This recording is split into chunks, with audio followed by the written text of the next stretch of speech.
There's a complaint about India's youth in general,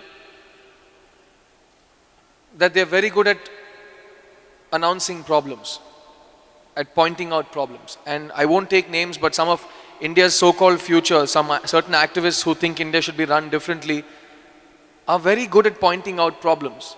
And when asked for solutions, they say, yeah, but there are more problems. As somebody who's been asked this by different people from different walks of life, do you think there's a systemic problem with us and accepting solutions because they're harsh? And to extend that point, I have a genuine concern with a lot of people that I see around me, and I think as Indians we need to ask ourselves why this happens. That in India you go to anybody who's just freshly made a mistake. It can be a small mistake, he could have stolen 10 rupees, or it could be a large mistake, he could have killed someone. The moment you go and hold his collar and ask him why he did it, he says, you have not been in my shoes. You have not gone through my circumstances. For some reason that justifies doing a wrong thing. But if somebody comes and points fingers at problems, we all join together and say, हाँ वो चोर है. When the truth is we don't actually stop and look within ourselves. Is this a systemic problem with this country? Because we were discussing earlier about even unhappy countries like China being better off than us when it comes to individual morality and individual responsibility. So where does India stand in terms of the systemic problem of, as long as I do it, it's okay. As long as somebody else does it, it's a crime. Where does that start? Where does that stop? See, about people making a profession of pointing out problems, this is becoming a serious problem, okay. You try to do anything in this country, they want to stop it. You want to build a dam, there's a protest. You want a nuclear project, there's a protest. Thermal project, protest. Windmill, protest. But everybody wants everything. In their homes, they want all the gadgets, they want 24 hours power, they want everything going.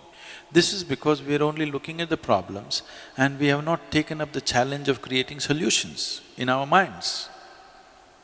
I think this is a kind of a pre-independence hangover, because Mahatma Gandhi brilliantly designed a revolt against the British, not by killing them, not by shooting at them, not by bombing installations, but simply by stopping activity. Bandh, Hartal, Satyagraha came from there.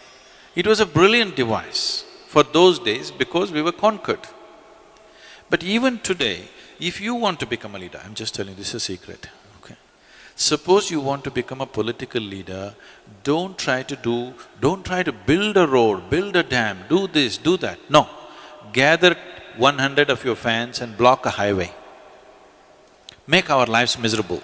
You will become a leader. Yes, unfortunately, yes.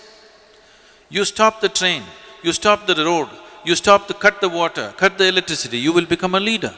If you make something happen, you will get ignored, of course.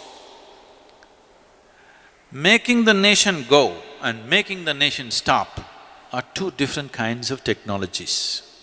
Mahatma Gandhi mastered the art of making the nation stop, and it was contextually the right thing to do for those times, because we were being ruled by somebody else.